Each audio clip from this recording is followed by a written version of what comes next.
Lunedì 15 maggio, San Simplicio. È il 135esimo giorno dall'inizio dell'anno, ne mancano 230 al termine.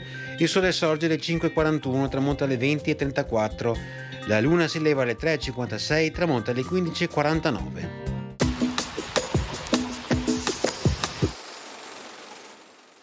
Nasce a Padova il letterato e filosofo Melchiorre Cesarotti.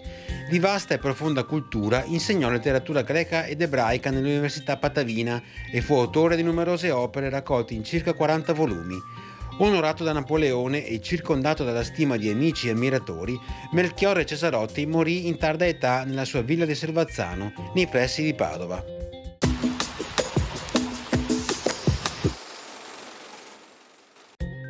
Le previsioni per domani: cielo da molto nuvoloso coperto, salvo qualche iniziale fase di schiarita, precipitazioni da sparse ad almeno temporaneamente diffuse, anche carattere di rovescio o temporale.